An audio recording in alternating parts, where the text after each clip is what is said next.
hapon mga boss. Sa video ito ay i-share ko po sa inyo yung una kong tanim noong magsimula yung pag-lockdown. Kaya lang nung mga panahong iyon ay talagang napakainit. Kaya yung mga una kong tanim is nabansot po tulad sa akin. Ayun po yon. Ito po yon yung sinasabi ko po, itong mga kamuting kahoy. Ayan. Tsaka yung mga kamuti, talbos ng kamuti. Pinagitnaan ko po kasi sila. Kamuting kahoy. Ayan. Yung gitna nila is kamuti. Talbos ng kamuti. So ayan po yan yung mga tanim ko. Abot po yan doon, hanggang doon. Ayan.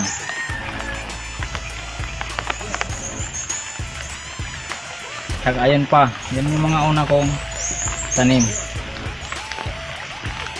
So kung hindi po nabansot, kung hindi mainit, siguro malalaki na sila dahil mga 2 buwan na mahigit to yung kamuting kahoy na to. Ngayon lang sila bumabawi kasi medyo umuulan ngayon. Sa katunayan ito, habang sinushoot namin ito is umuulan siya ng kaunti.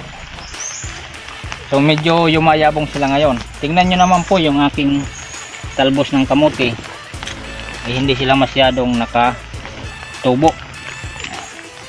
So ang isi-share ko naman po sa inyo ngayon yung tungkol po sa kamote, sa talbos ng kamote, kung ano po yung technique o style ko po para dumami yung laman kapag sila po ay lumaman na.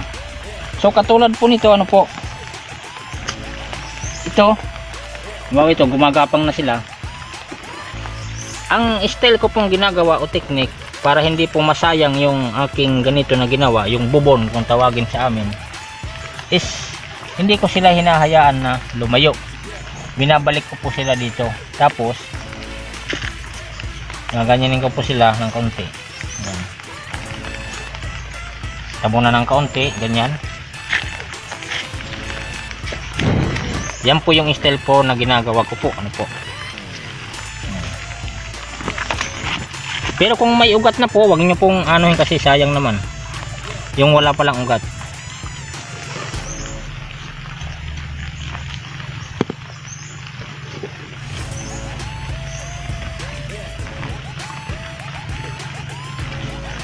So ang purpose po kaya ko sila binalik dito, para pag umugat po sila, dito po sila maglalaman.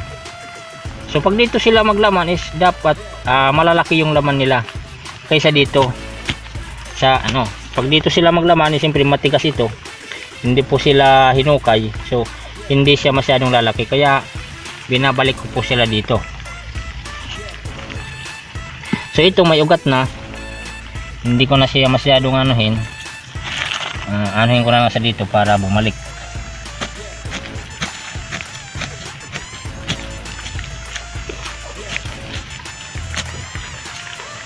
So yun po yung aking style.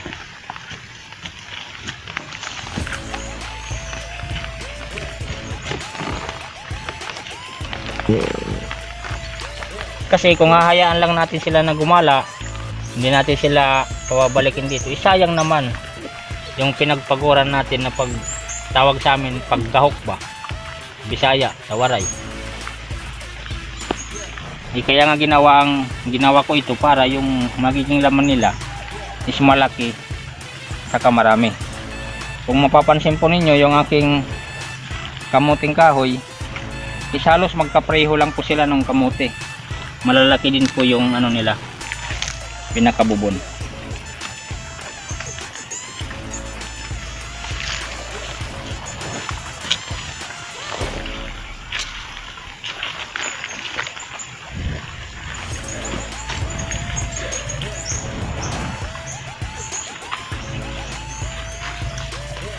So ganun po palagi yung style ng ginagawa ko para hindi naman masayang yung aking effort.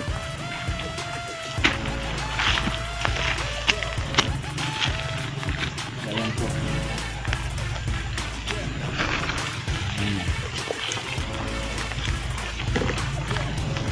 Sinishare ko lang po ito mga boss para magkaroon naman ng idea yung iba kong kasama na mahilig magtanim ng ganito.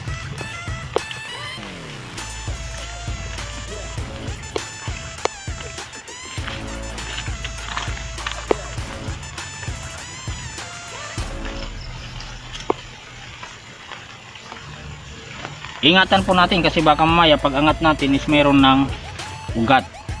So wag nating hayaan na ano yung ugat dahil doon po magsisimula yung laman. So ito, katulad po nito, galing sa dito, pupunta sa dito, hayaan mo na kasi dito naman siya pupunta. So ito ganito rin, ganyan, ganun lang. Yung mga wala nang pupuntahan, yan lang po ang ibabalik.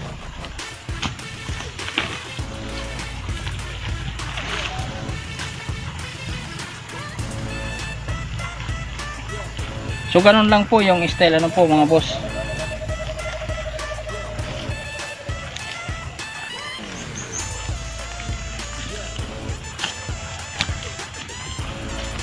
Yun lang po yung aking pinagkakabalahan ngayon dito sa probinsya. Dahil hindi naman pa ako makapamasada dahil naka-lockdown nga po kami. So ito, kaysa magtambay dun sa bahay, malapit lang naman ito sa bahay. Ito yung pinagkakabalahan ko, yung magtanim ng sari-saring pananim. Ito nga yung kamuting kahoy, talbos ng kamote, okra, sitaw, ampalaya, saka marami pang iba. Pinya, yung ibang pinya inaayos ko. Dahil itong mga pinya na to sa kuya ko ito. Ayan. So sumisingit po ako sa pagtatanim po dito sa walang nakatanim para hindi po masayang yung lugar. So ganun lang mga boss. Sana may na-share ako sa inyo. At sana may napulutan po kayo na kunti, maski kunting kalaman lang kung paano po natin mapaparami yung laman ng ating itinanim na talbos ng kamuti. So hanggang dyan lang boss. Maraming salamat po. Ako po si Melvin at dito po ang aking TV. Thank you.